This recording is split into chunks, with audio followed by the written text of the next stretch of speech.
Welcome to the Big Fat Gay Podcast, where we like to talk about the things that are weighing on our minds. My name's Don Marshall. I'm a big chubby guy living here in sunny Hollywood, and today I am a PTSD traumatized boy because we are back on the Zoom call, everybody. Boo. This is a virtual recording. Whose fault was this? Michael's fault. Michael. Luckily, none of us is sick, but this week, one of us is traveling. Yes, one of us is not. Hi, I'm Dan Oliverio. I'm an author, chubby chaser, and public speaker, and I'm speaking to you from my central living room, because I have so many living rooms. And so I traveled all the way from the bedroom out here, and it was a great flight. I'm still in my pajamas, and really enjoying the in-room service. I gotta say, your central living room is my favorite of your living rooms. Yes. Yeah. Well, we put a lot of work into those. It's very tastefully appointed. I like it. Mm-hmm. I'm Trevor Keyson. I'm a super chub, and I just flew in from across the hall, and boy, are my arms tired. Blah, blah, blah. Yeah. I forgot the special kind of hell Zoom recording is. My name is Michael. I am a chaser, and I am. This is weird. I mean, I guess it's a good thing that we've had enough time to get used to doing shows back in person again, that this is now not the norm, but I hate it. I don't like it. Fortunately, we only have to do 2 of these before I'm back in LA. So let's just get through it, everybody, okay? We can do this together. So welcome back, everybody. Thanks for spending another hour with the Big Fat Gay Podcast. And Let's company. get it. Don't forget the company. Get into it. Get into the mailbag. Let's just do it. I've got a mailbag I want to get into. Just play the fucking music.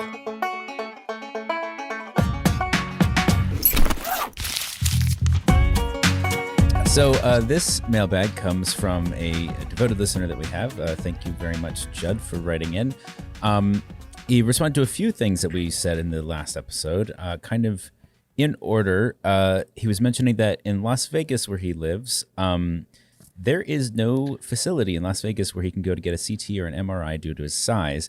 And in order to get an ultrasound, he had to go to the hospital ER or be admitted, which sucks. And continuing, he said, after seeing Mayor of Easttown, he says, I think Kate Winslet would be a great Linda Tripp.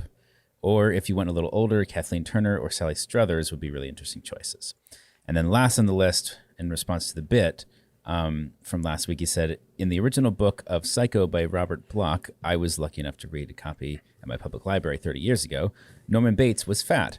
Imagine the extra emotional layer of a Norman who becomes his mother as he is also at war with himself. Have a great week. Well, that is an interesting concept. I really like. Yeah. I mean, gosh, it's almost like it should have been written that way. Yeah. I gotta say, the idea of Kathleen Turner as Linda Tripp actually is kind of interesting. I like that. The voice would be. She might be a little she's long got of a such a Yeah. distinctive voice. Yeah. But I don't know what Linda Tripp's voice is like. It's interesting that I didn't know that about Psycho.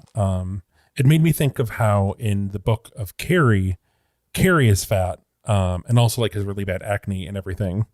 And I just think that adds who was it? Chloe Grace Moretz in the remake as Carrie is Moretz. Yeah. Moretz.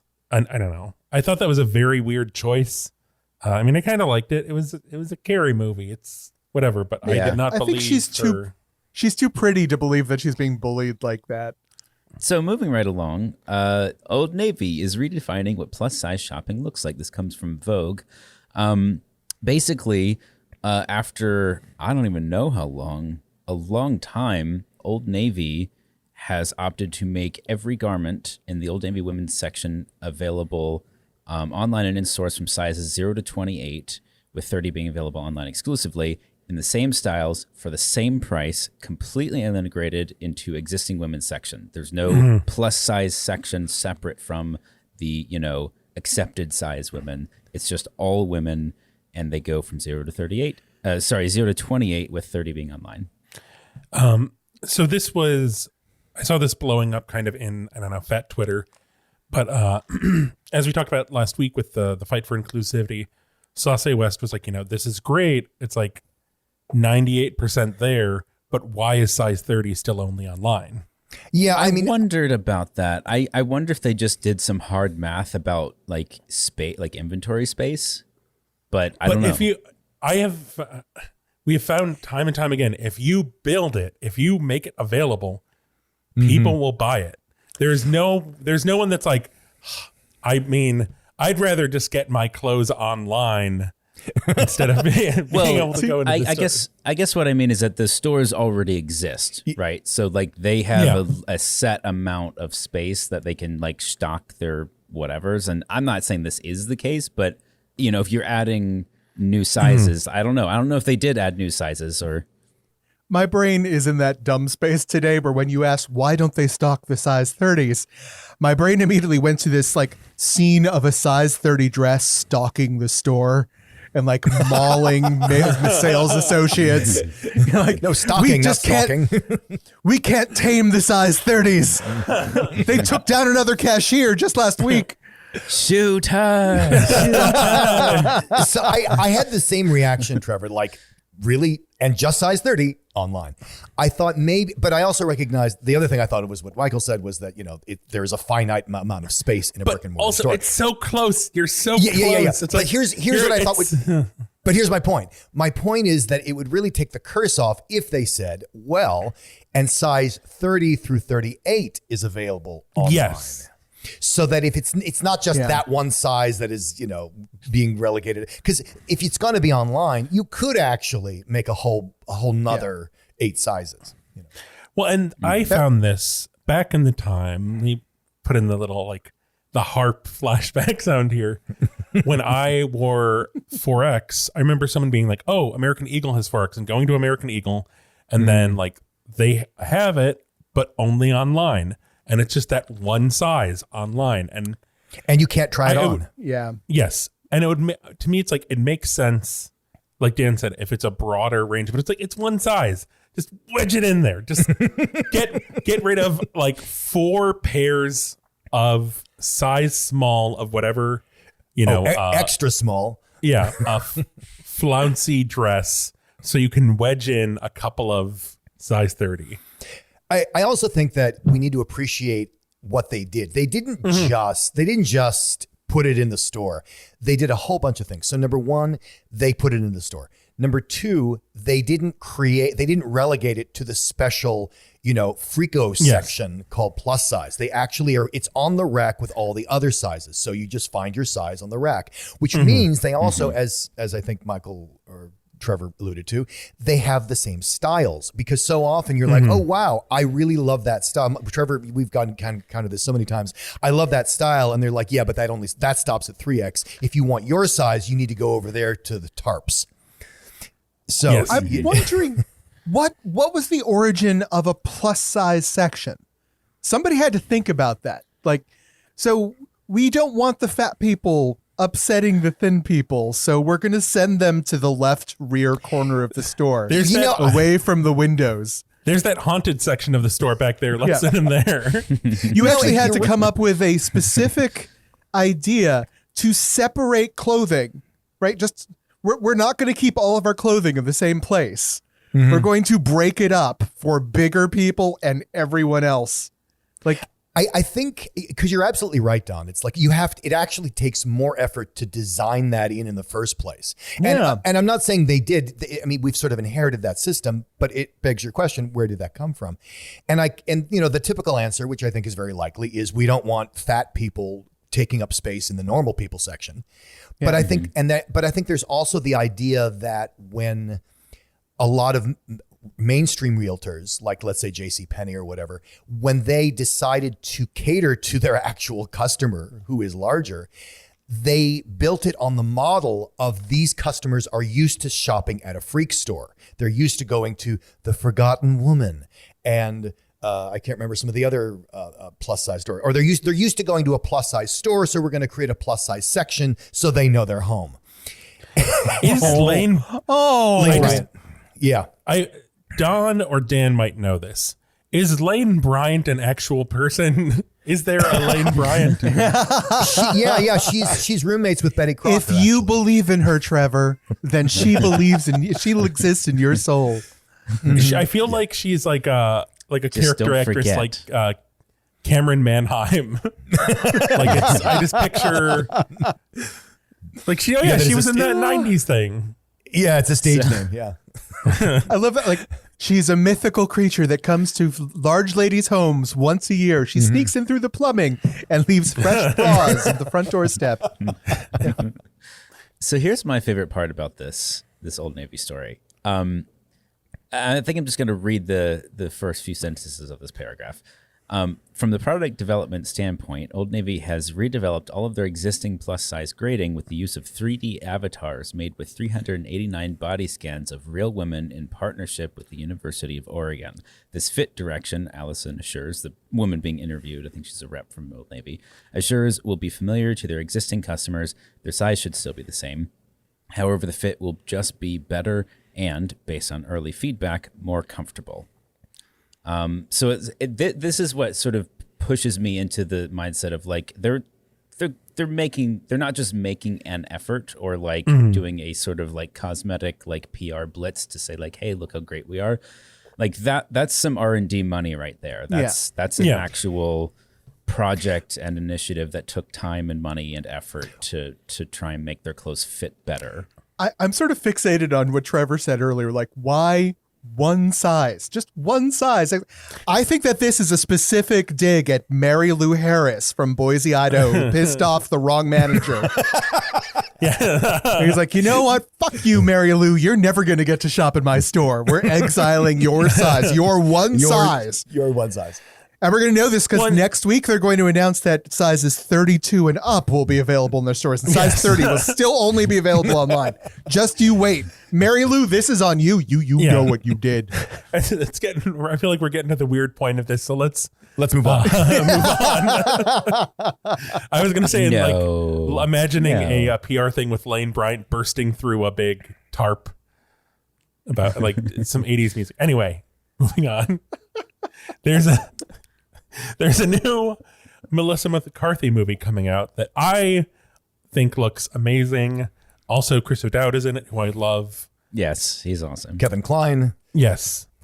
I was actually wondering because I just saw the preview, right? And it looks great. The preview kind of overshares. I feel like, well, that's great. I now saw the movie. But I think for the people who would watch this movie, I think that's perfectly fine. I think they want to see Melissa McCarthy and Kevin Kline and everybody go through this. But my question is this. Are we talking about this because it has nothing to do with a fat character being fat? It's Melissa McCarthy, who is a fat woman, which I think is like the double whammy in Hollywood. And she gets a leading role in a dramatic, like, Oscar bait movie. That's impressive. Like they didn't put it this way. They didn't put Sarah Paulson in a fat suit to play this character. Well, I mean, that's what I mean. Like it's a movie with a fat actress and a fat character, and it's not about her being fat. Absolutely nothing to do with it. Also, Melissa McCarthy is married to Chris O'Dowd in the movie, which, yes. Yeah, so it's that's not a like catch. it's exactly. So she has a thinner or average size husband. Average size is wrong too. I don't know. I don't know a better word to say that because thin is not quite accurate. And anyway, it doesn't matter. But yeah, I like this. I mean, I'm not saying we shouldn't. Sized. Is it the Gap size is supposed Is to that be Old Navy American size. standard or Chinese standard? Or, there's also European standard. Good catch, Michael. Good catch. You got to think. But anyway, about my point is, I think that's a good reason to be talking about it. That there's actually, it's a great thing that it's not about that, and it doesn't need to be about that. I agree. It comes out on September 24th. Oh, sorry, September 17th is a theatrical release, and then September 24th is Netflix. And I think it'd be really great to tell people what it's called. Oh, did we not say that? It's called The Starling. So before we move on, I want to do a quick little detour into a sort of behind-the-scenes update. My work schedule is getting more and more intense and is going to continue to do so easily through June of next year. And so we need a little help. We're actually looking to hire an experienced audio editor for our show, for the podcast. We were going to work with them on a weekly basis. Obviously, it's a paid position. And if you, the listener, if you know anybody or if you have done this kind of work yourself before and you feel confident about it, please reach out to us on any of the social media links we mention. We would love to review your resume and see if anything works out. So, okay, back into it. It's Fat Watch. The music's in our heads because Michael isn't at the soundboard. Oh, right. It's lovely. It's Fat Watch. So once again, kind of the whole theme, the angle of this year's Fat Watch is more about activism. And we all know kind of the whole situation going on with Afghanistan. I don't really want to get into all of that, but I wanted to gather some resources for listeners who are just kind of in a space where they're like, what can I do? You know, different ways to help, especially with marginalized people trying to get out of Afghanistan. Especially there's a lot of LGBT people in there trying to get out right now. Yeah. I mean, as part of our community, Trevor, you found some good resources here, I think, that we could use to reach out to. Yes. Well, I'll let Dan talk about, so the Advocate was listing some organizations, including Rainbow Railroad, which I'll let Dan talk about because he is a big fan of this organization. Yeah, I'm a huge fan of Rainbow Railroad. They are an international group based, I think they're primarily based in Canada, but they also have offices in the United States. And their specialty is getting queer people out of anti-queer countries. So like out of Chechnya, out of Afghanistan in this case. And we support them monetarily, we support them morally. It's a really important resource because although things are going to be, potentially really horrible for women in Afghanistan, they're not going to kill all the women in the country. They would, if they could, kill all the gays in the country. Yeah. Mm-hmm. So it's a huge deal, certainly in my opinion. So Rainbow Railroad is one of the organizations listed in the Advocate, and like I said, I've been a longtime supporter. Mm-hmm. Also, the LA Times is featured a list of how you can help refugees coming to California and research to that, so that because it's a LA Times. Mm-hmm. And also the Trevor, you found this. Why don't you talk about the sponsor program? Yeah. So I follow this gentleman on Twitter, and he's a gay veteran who works frequently with veterans and also allies who have left Afghanistan in kind of career placement, career counseling. And he is looking for career sponsor volunteers, both veterans and not. I mean, obviously, if you know people who are veterans in any kind of job recruiting, that's a bonus. But even just people who can do resume reviews, help with resume writing, interview prep, referrals, introductions to broader networks. If you can do informal interviews, I'm going to share the link to this Google Doc form on the website. But if you or anyone you know, like, does kind of like, I sent it to Dan because Dan has worked with international students. Dan does college counseling, career counseling, has done interview prep stuff for people. Like, I mean, I think it's worth just thinking about your personal skill set because they need all kinds of people, both with military affiliations and not. Yeah, it's not so much about the military affiliation. It's about, do you have connections that could help a refugee who landed in the country, whether it's with job skills, job training, resume, or maybe you can just refer them to, a company that needs help. Mm-hmm. Right. Yeah, that's obviously right now. I feel like this is the most immediate thing because well, I don't want to make a bad accidental pun, but it is becoming an exponentially larger and larger issue as the days go by. So I really appreciate that you guys found these resources that we can talk about them. And they'll all be available on our website, right, Trevor? Yeah. The Advocate, we highlighted Rainbow Railroad, but there's also some other LGBTQI specific organizations and not like just organizations that help families and women. Check it out. See how you can help. Yeah. So out of curiosity, I forget where our main subject started today. Was that with Dan? Who wants to lead us into our OnlyFans discussion? I think it sort of organically arose. It's been so in the news. That's what she said. For the people wondering what we're referring to, this is the whole skirmish skittle controversy with OnlyFans and how they said that they were going to crack down on porn, which you might find funny since most of us only know OnlyFans because it offers porn. Yeah. Like, I that's was the only reason we even know genuinely about it. surprised that they had other types of content on It'd be like OnlyFans. I Pornhub did just not saying know we're doing that music was- videos now. Yeah, Well, exactly. So right, anyway, but just to put it further in context, so OnlyFans said we are going to, crack down on porn. There was a huge outcry from a number of different corners, and then they recanted somewhat. I will leave it to Trevor to parse how they or didn't they retract. Yes. So what's weird about this is OnlyFans, like the story, there was a statement from OnlyFans, but it wasn't like released via any of their media. It was kind of more, I think, an email that went out to creators talking about this, porn ban. They said like a sexually explicit content. It would, and then there was still going to be nudity allowed, but it was very weird in the guidelines. It was purposefully unclear. They have since suspended, I'm doing some air quotes here, that statement, and they are suspending this ban, but it is not explicitly like this is never going to happen. They've just suspended it for now. And this is part of a larger messy entity of conservative organizations, religious organizations, just Republican representatives on this moral crusade. This is directly connected to the implosion of Pornhub. Yeah. Where And basically Xtube, right? Xtube. Yes. Where credit card companies were suspending payments on these websites. And this is also part of a larger, there was an article that came out talking about human trafficking and child abuse and all of these other things.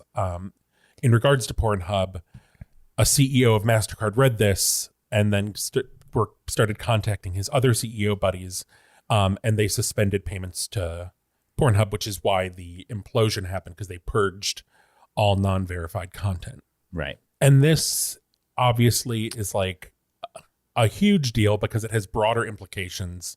The more content they ban, the more content is at risk. How do you mean? Because they successfully took down Pornhub. Xtube kind of yeeted itself into space after that. But They're gone. I mean, yeah. Pornhub survived, but Xtube is gone. If they successfully took down OnlyFans, they could come for Patreon next. They could come for Twitter. One of these voices who is the head of a Christian fundamental organization, I'm not going to give them, I don't want to give their name any air. But this woman was saying, everyone's talking about OnlyFans, but we should talk about Twitter distributing illegal pornography as well. And it's just this, the saying about, they came for this person, they came for this person, they came for this person, and now they came for me. It is, and it also just harms so many people who rely on sex work for income. There's someone I follow, Borlord, who I've mentioned before. I've shared their artwork on our Twitter, said like, if this happens, I'm not going to be able to pay my rent in October. Yeah. And it should be said, it's unclear what they're going to ban, but that's like saying it's unclear whether they're going to foreclose on your house. It still creates that instability. What Trevor is talking about can't be ignored either. It's like, doesn't matter whether or not OnlyFans goes down. That's the tip of the iceberg. Like I lived through this before. I remember in the 80s, the Christians started going after everything. Television, comic books, video games, music, every single kind of media found itself under attack by the moral majority. And can I just make the link here? Gosh, that sounds exactly like the Taliban in Afghanistan. I'm not going to say no. Yeah. The difference is like they're not throwing people off of roofs over here, but they really want to if you listen to them. They don't want to have to go that far, and neither does the Taliban. They just want it to stop and conform. And the reason one of us. I think there's two big points to be made. One is, part of why this is so really important to the fat community is that for a lot of very fat people, their porn site, as Trevor points out, is their only source of income, but also someone who is 700 or 800 pounds and sharing their body online for money, it may very likely be the best income for them or the only income for them. And and in fact, their fans really like that. So, I mean, there's I don't want to say it's exploitive because it is a reciprocal relationship that is consensual. But my point is that I think for a lot of people, this is really, this is their own, not just their only livelihood, but their only possible livelihood. I think it's also important to point, because some of the arguments being made by these organizations is that it's exploitative. Yeah. I know a lot of sex workers that it is their main source of income, but it is also something they enjoy. So I think it's important to say that. And I think the nature of OnlyFans also allows the content creators to control their content in a way that a lot of, I remember the only larger porn sites that I ever saw in the 90s. I don't know how much of that was under control of the creators. If you want to go back to the very early days of, putting in a cassette porn tape, none of that was controlled by the creators. It was controlled by a director and a producer. And, you had to literally bend over and take it because that's what they said the movie was about. The performers had no control, or extremely little. The only control they had was, I don't want to do this scene, and they walk off the set. So the democratization of porn through the internet has been incredibly empowering for sex workers. Mm-hmm. And if I recall correctly, there have been, what was it? The Rent Boy shutdown way back when? That was like 2 or 3 years ago, I think. It didn't end prostitution. All it did was it made prostitution less safe. Yes. I remember when Giuliani shattered the red light district in New York, it didn't end New York's red light district. I mean, it did end the district. It just sent it all over the city, rather than keeping it contained in a little side area where you could just tell your kids not to go. Well, and you could argue that was a benefit because it was accessible everywhere and you didn't have to go to a dangerous neighborhood. Right. But what I'm saying is that it benefited the porn consumer and pissed off the people the rule was being made for, because now the adult bookstore was in their backyard rather than across the city. Yeah. Well, here's my prediction. My prediction is if MasterCard and Visa are going to lock down on this, if they are really determined to lock all this money down, this is going to be the biggest boon for cryptocurrency ever. This is going to make cryptocurrency eclipse things like MasterCard and Visa, because let's face it, we all know, like the song says, the internet is made for porn. Well, Dan, is this a good point for us to start the announcement of our new porn-friendly credit card line that we're going to start putting out? Well, no, I mean, I think we should have the credit card line that is backed by the big fat gay cryptocurrency. Yeah. Yes. Now, you can it comes in 4 different flavors depending on like how, what different benefits and perks you want from it. No. I think the unit of my currency, cryptocurrency is pineapple flavored. No, I think the unit of currency should be the cookie. The cookie. Wow. Cookie currency. Yeah, like this porn video cost 27 cookies. Nookie cookies. Oh, Nookie cookies. I'm on board for Nookie cookie. No, I think so. I think it is important because human trafficking is a real issue. It is a serious issue, but it does not look like what these organizations are trying to make it out to be. I highly recommend listening to the podcast You're Wrong About, especially just their human trafficking episode, because they really break down how it has spun into this issue that makes human trafficking and sex trafficking look like something that it is not. And it once again is kind of putting, white people at the forefront when people of color in other countries are the main victims of this. Yeah, exactly.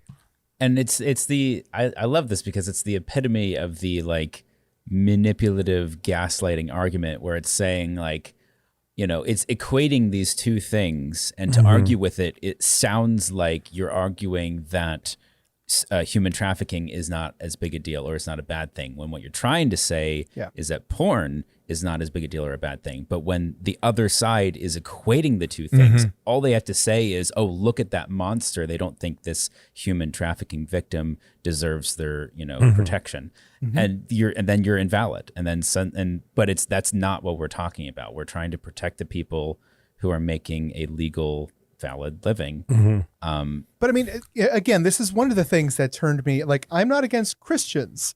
I am against organized Christian doctrine trying to take over. Because I remember when I was a teenager, they were doing everything they could to cancel everything. Oh, and the satanic panic of the... Yeah, the satanic panic of the 80s, Yep. Like nowadays, everyone loves Dungeons and Dragons. It's like the biggest fad thing.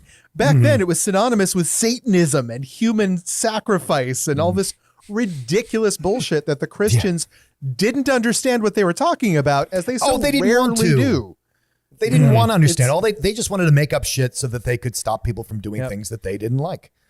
And that's what's so frustrating. Like when you talk with an individual Christian, that they're perfectly reasonable human beings. When you talk to organized Christianity, something goes wrong every time. I don't know why.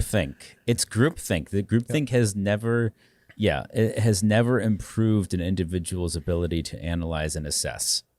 It's only just flattened people into sheep. But it's also like it's sort of part of Christian culture, as far as I can tell, is to signal how virtuous you are to the rest of the Christians in your community. And the most sort of efficient way to do that is to loudly and vocally decry something that you don't have any sort of personal stake in, but the Christianity says is bad. Yeah. So like a straight white dude who has no interest in sleeping with guys can show how wonderful Christian he is by screaming about how awful gay people are. Right. And I think that's what we see very often. Or gay marriage. Exactly. Yeah. They are not they're not giving up anything by doing that, but they are showing the rest of the Christian world how incredibly Christian they are and gaining all the moral benefit that comes with that. It's one of the reasons why I just can't deal with organized religion. I've just seen that so often my entire life. Yeah. It's so one of the things we also wanted to talk about, because like our show very much comes from the advocacy for fat people side of things. And so there have been like we were mentioning earlier, like the basically the death of organized and sort of produced porn, and in our case, like specialized like porn that features fat people, basically has died out completely and is now taken up because like mainstream porn still exists, like produced mainstream porn still exists, but produced chub chaser porn, I'm pretty sure is all but dead. There might be like one or two outlets that do something every now and then, but by and large, it's just amateurs or people who have an OnlyFans account.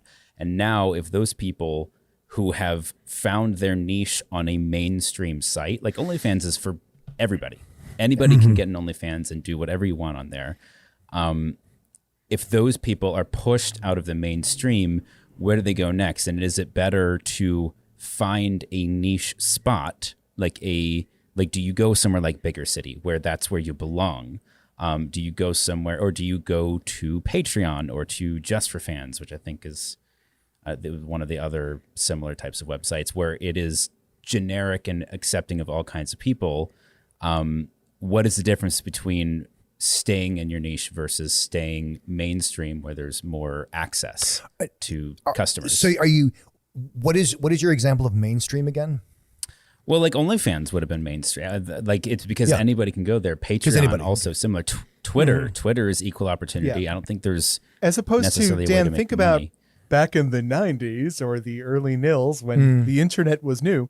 There were sites for large gay porn. Yeah, there was Chubnet. Chubnet was the one that I first discovered. That's how I discovered there was such a thing as Chubs and Chasers back in the day. I checked last night. It actually still exists, but exists completely behind a paywall with no visual imagery. So you don't know if you like it until you pay for it. So no one's going to do that. Why pay for it? Yeah. So Bulk Mail, I think, was one that produced gay porn, and there was a website for it. It's still there, but again, behind a paywall. I think they've basically bought up most of the porn production companies that have since died out have been sort of swallowed up by bulk mail. Okay. Well, actually, that's not quite true. Bulk mail was swallowed up by the company that swallowed all the others up too. I happen to know a little bit about the financing of this, so which I'm not unwilling to disclose publicly. And B, it's not me. But now we know where Dan gets his big money from. The purpose of that was mainly to archive it. The person who does own all of this now, or the company that does own all of this now, is obviously not churning out more porn, but it's there to be. It's kind of like TM. Is it what's the old movie channel? Is it TCM? TMC. TMC. Oh, no, sorry, TCM. Turner Classic Movies. Yeah, so it's kind of like that. So like, Turner bought up all the the whole inventory of these old movies, and then it's available for distribution through Which one's gonna be It's a Wonderful Life of the Chub Chaser porn industry? I think which one gains like there was incredible... a website that was like the Super Chub video website. I can't remember what it was called. Well, but I mentioned that. What's interesting is what you do have two other forms. You have what are called studios, which are part of things like Clips for Sale or what was Pornhub, or even you don't have it on OnlyFans, but there have been studios, and that's an interesting model. And then there's as you say, there's just a guy and his camera, and he's on OnlyFans, or he's on Patreon, or he's wherever it is. For my money, most of the people who find their porn find it through either Tumblr, like you see somebody hot on Tumblr, or you see somebody hot on Bigger City or Grommer or Chaseable or wherever, and you're like, oh, look, they have an OnlyFans. And all of a sudden you're a subscriber. I think what those content creators have a problem with is that places like Grommer and Chaseable and some of the other sites won't let them advertise, because it's considered spam to the membership. So there's a conflict there. How do you advertise your OnlyFans site? Yeah. Where do I put that? Because that then becomes the problem if you're an independent producer, or if you're part of a studio. Where does the studio advertise? Right. But I think talking more on sort of a personal level, what Michael brought up earlier. As the mainstream sites, right, start shutting down, and there are fewer places where large people and large bodies can coexist side by side with mainstream bodies, right? And we go more and more behind these paywalls, right? It's basically exiling large bodies to the shameful place that has to exist in the darker corners of the internet, right? If we can't exist on a broad platform that everyone goes to and might see us and might begin to understand that the large body is just another type of body that can be appreciated and enjoyed just like everyone else, then we exist in shame in the dark. Sure, but isn't being on OnlyFans and Patreon the solution to that? I don't know if it's the solution, but it is a crossover point where a large body can exist sexually right next to a mainstream body, as opposed to all of those having to go somewhere else, not to be discovered unless you specifically go out and look for it, as though it's shameful, as though it's, unacceptable to mainstream society. And I remember feeling that way when there was no porn that, I don't watch porn that features people like me, but I love the fact that it exists. I am now it is proof to my eyes that there is a joy for my body, right? It's like Old Navy. Yes. It's all coming together. I remember there was a long period where Christians used to scream at gay people that gay people were going out and trying to recruit.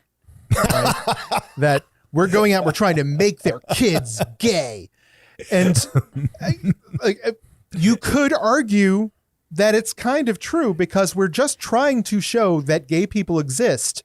And because they exist, if you are gay, you might recognize that you are gay. Yeah.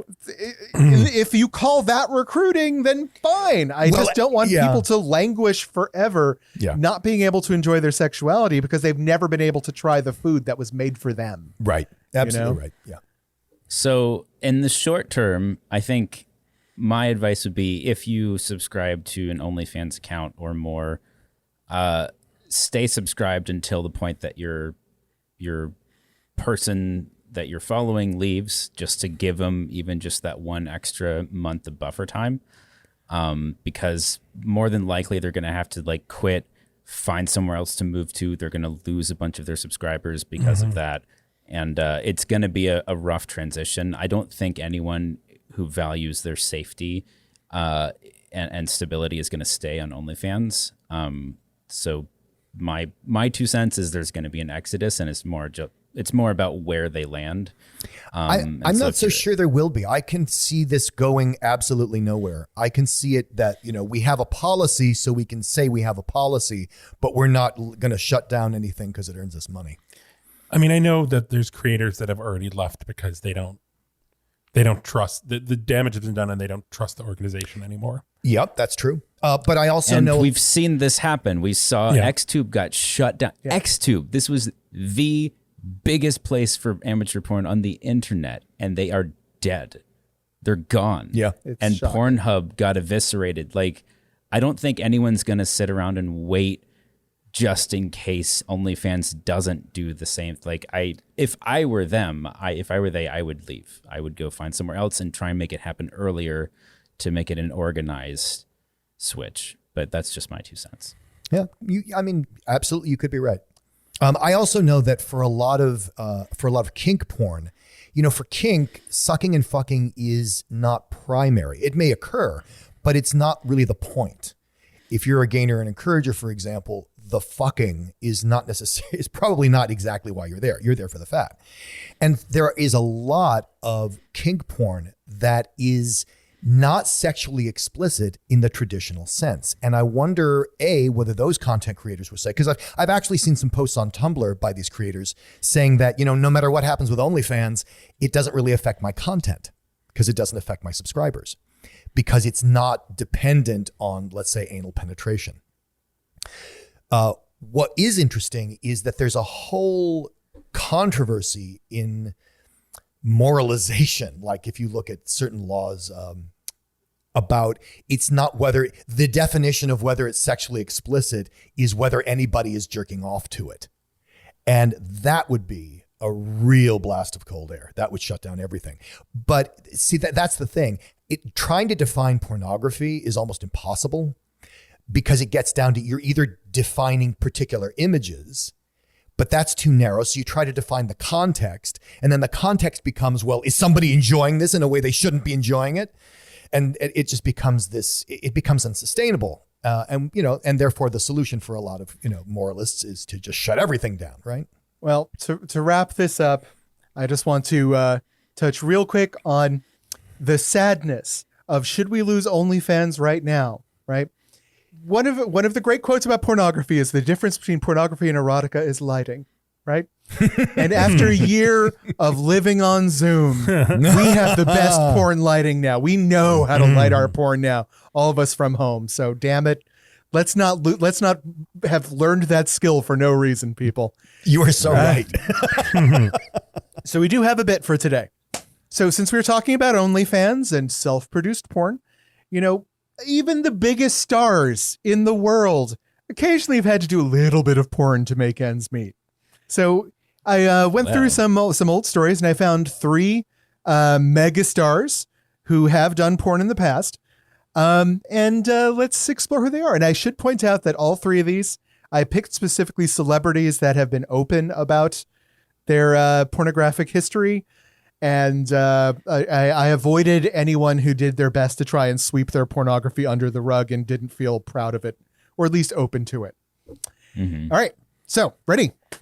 I'm going to give you some clues as to who we're talking about. If you think you know who it is, buzz in. Back in 1975, this future world-famous megastar was having some trouble paying the bills. So he took a part in a softcore porn comedy where he had 2 sex scenes with one of the biggest porn stars of the time. Who was the future megastar? Hint 1, they were not American. Oh, I know who it is. Dan? Arnold Schwarzenegger. No. Damn. Oh, Oh, that was a good guess, though. Hint 2, sex in this movie is much less dangerous than what they usually face on camera. Oh, Buzz. Michael? Sean Connery. No. Nah. Damn it. Hint 3, as usual, he did all his own stunts. Oh my God. Oh. Tom Cruise. Buzz, Trevor? No. Jackie Chan. You are correct. Oh. Huh. Wow. From the article, I had to do anything I could to make a living 31 years ago, but I don't think it's a big deal. Even Marlon Brando used to be exposed in his movies, said Chan, after it was revealed he starred in a Hong Kong skin flick called All in the Family. Oh dear. It featured Jackie Chan getting it on with a famous porn actress of the time. And the cast, for the chasers in the group, the cast also included Sammo Hung, who apparently That's just a great name. Working his groin groove can only be considered a cinematic masterpiece. Yeah, so Jackie Chan back in the 70s. It's actually available on YouTube. You can watch the sex scenes. Question 2. The 70s appeared to have been a hard decade for future superstars. What other actor was doing a porn a little closer to home? 1. Though a brilliant writer, they're not known for their witty conversation. Hint 2. He was the pinnacle of American masculinity for at least 2 decades. Hint 3. Nominated for 3 Academy Awards as both a writer and an actor. Hint 4. Though the movie was originally titled The Party and Kitty Buzz. and Studs, it has been re-released as The Italian Stallion and Cocky. Michael. Well, that actually just gave me a totally different guess, but oh God, Rocky. Sylvester Stallone. Sylvester Stallone. Thank There you go, Sylvester Stallone. That is correct. I was actually, before that, I was going to guess, God, why can't I think today? Who's the guy who did Annie Hall? Woody Allen. Woody Allen? Woody Allen. I was going to guess Woody Dude. Allen. 'Cause I was trying to think God. I was trying to No, think of Michael. writer, Well, yeah, because writer actors. everybody thought of Woody Allen when you said the epitome of American masculinity. Well, that's the one that threw me, but I was trying to think of like writer actors who've been nominated for Oscars. Yeah, Well, exactly. in And that's a Michael's short defense, list. stepdaddy porn is very popular right now. Oh my goodness. All right, last one. Though it's rumored that he did some gay porn early in his career, this has never been proven. A couple racy artistic nudes of this performer, though, have shown up in the gay magazine After Dark. Who are they? Hint 1. There's nothing barbaric about his pictorials. Ding, ding, ding, Buzz, ding, ding, ding, buzz, ding, ding. buzz, buzz. Me. It's what I guessed before. Dan buzzed in first. It's what I guessed before. Arnold Schwarzenegger. That is correct. Arnold Schwarzenegger actually not only appeared in the gay magazine After Dark, but he had a pictorial spread done by Robert Mapplethorpe, who's somewhat infamous. The pictures are available online, but for those of us who live in Hollywood, there used to be a photograph store at the back of the French Market, the famous restaurant that lives in West Hollywood forever. Yes. And I remember the first time I walked in there, I'm looking around and on the wall, there were just naked pictures of Arnold Schwarzenegger all over. I was very, very surprised to see that. So, yeah, so all 3 of these guys have used their body to make ends meet when the times were hard. And I think all 3 of them had sort of a healthy attitude about it as they grew older, that this is not a shattering event. Sometimes it's just something you did in the past. I wonder if it makes a difference. I mean, I'm sure it does, just because there's such a double standard. You know, man does porn. It was a job. Woman does porn. Oh my God, we've ruined her career forever. She's a slut. Blah, blah, blah, blah, blah. I can think of actresses who are still defined by the fact that they did porn, even though they crossed over to mainstream. I can't think of any male actors who are defined by, naked by sex scandals. Colin Farrell had a 11-minute sex tape that got released. It was everywhere. No one talks about it. No one thinks of Colin Farrell as a porn star. Yeah. I don't think it damaged his career. Yeah, but imagine if that had been like Farrah Fawcett or some other starlet. So Have you produced your own porn? Do you want to share it with us? Where could they do that, Trevor? Oh boy. We're on Twitter and Instagram as @BigFatGayPod. We're on Facebook as the Big Fat Gay Podcast. Leave us 5 stars there. Podchaser and Apple Podcast too. See the articles we talked about at www.bigfatgaypod.com. Also, we are newly, as of yesterday, on Amazon and Audible. Yay! We weren't on there. 5 stars there. 5 stars Find us everywhere. there. Maybe you're about to watch your favorite 90s sitcom and you forgot that Lane Bryant's in it. she walks into the apartment and the audience is just losing their mind because, oh my God, it's Lane Bryant. She's amazing. And she says her iconic catchphrase. She looks right at the camera and says, "Watch out, fatty."